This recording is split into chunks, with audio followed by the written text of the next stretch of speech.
Would you like to be more connected to your family and friends? Have a sharper, more focused mind? Maybe help solve some of the world's most challenging problems? What if I told you that video games could help you do all of that? If that surprises you, then please listen to the evidence that I'm about to give. Because by the end of this, I'm hoping that the gamers in the room are going to be more prideful of their pastime. And everybody else, maybe think about giving it a shot. Alright, so I play video games for around 30 years now. I obviously love them, and I pay attention to any kind of studies or news articles that come out because it's so important to me. But I do want to give a quick disclaimer. Everything in life is in moderation, so you shouldn't be playing video games for more than about 2 hours in a stretch. If you ever feel like there's aches and pains or fatigue or eye strain, it's time to take a break, because you can always come back to it. So I'm going to tell you why video games are good for your relationships, why they are good for you, and why are they good for the world.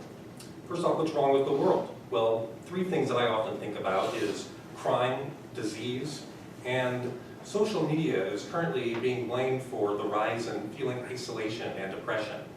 The World Health Organization is basically estimating that 1 person commits suicide every 40 seconds. And by 2020, that's expected to be 1 person every 20 seconds. Suicide is a very complicated issue, but I believe that at least part of that could probably be stopped by having stronger bonds with your friends and your family. And that's what video games do. Dr. Daphne Bevelier, brain scientist with a PhD at the Massachusetts Institute of Technology, has done a lot of study on games. And she shows that oxytocin, which is a neurotransmitter in the brain that helps people feel feelings of bonding and attachment, that is produced when people are playing games together, including video games. So think about that. When you're playing a game with somebody, you guys are agreeing on a series of rules, and you're agreeing to stay focused on some sort of goal, even if the goal is beating the other person. And if you lose, you're still in that game feeling more trusting of that person because you went through that experience with them. So that's how they're good for the family and your friends. Now, why are they good for you? Think about all the things that people say are bad about video games. They are bad for your vision, or they ruin your concentration. Dr. Bevelier has done a lot of studies on these too, and it turns out the opposite is true. What happens is people that play video games, their ability to read those vision charts, they can read a few lines lower down with smaller letters than people that don't play video games. They're also better able to notice a contrast in colors of gray. And when it comes to things like your attention span, again, it's the opposite. And it only makes sense when you think about people that spend hours staring at a game and figuring things out. They've definitely got the attention figured out. And also, they have the ability to switch between things more quickly. What we basically call multitasking. It's the ability to drop something and pick something else up right away. So those are some reasons why video games are good for you as a person, but why are they good for the world? There's a few reasons. Charlene Burns, who wrote in Video Game Studies, asks, could video games be good for the soul? And she brings up a study where researchers ask a person a hypothetically challenging moral question, and then they see what happens when they're actually presented a similar situation. It turns out that when people have thought about that before, they tend to pick the more morally good choice. Video games can give you the opportunity to basically try on different moralities. And so you've already experienced that idea before, and when you're faced with a choice later on in life, you tend to have a good decision when you make that.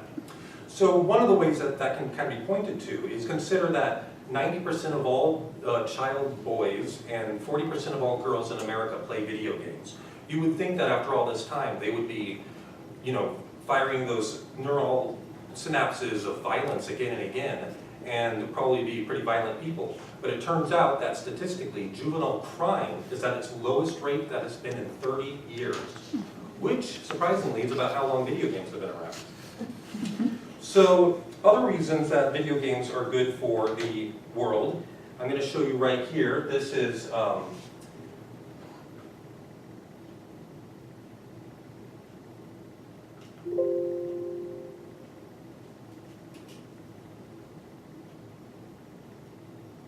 this right here is a game called Fold It. And what the goal is to take this is a protein, and it's basically a series of amino acids all linked together, and you're trying to fold them into what would most likely be its natural state in the world.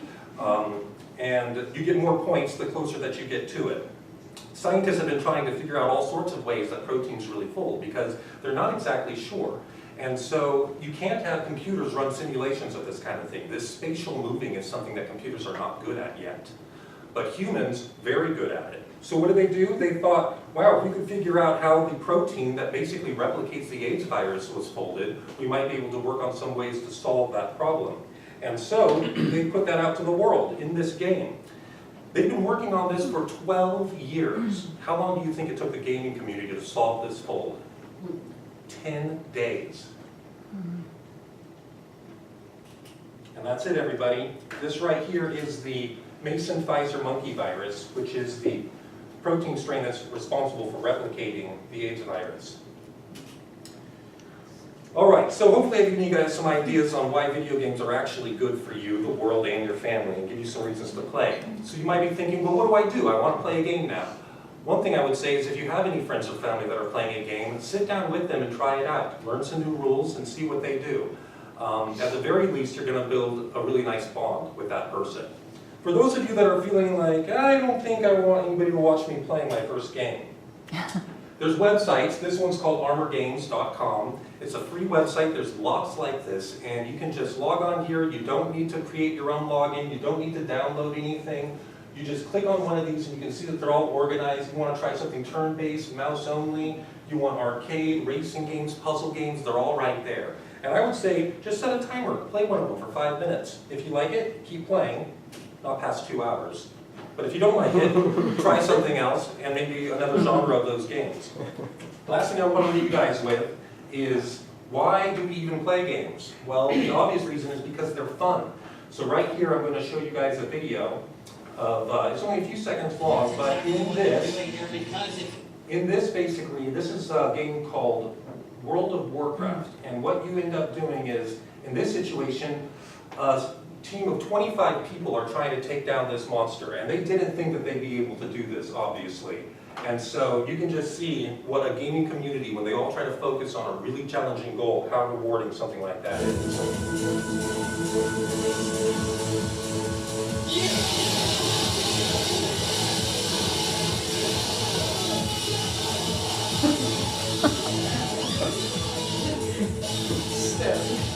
Sounds like fun.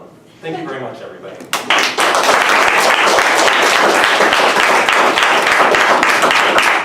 Nice job, Joe.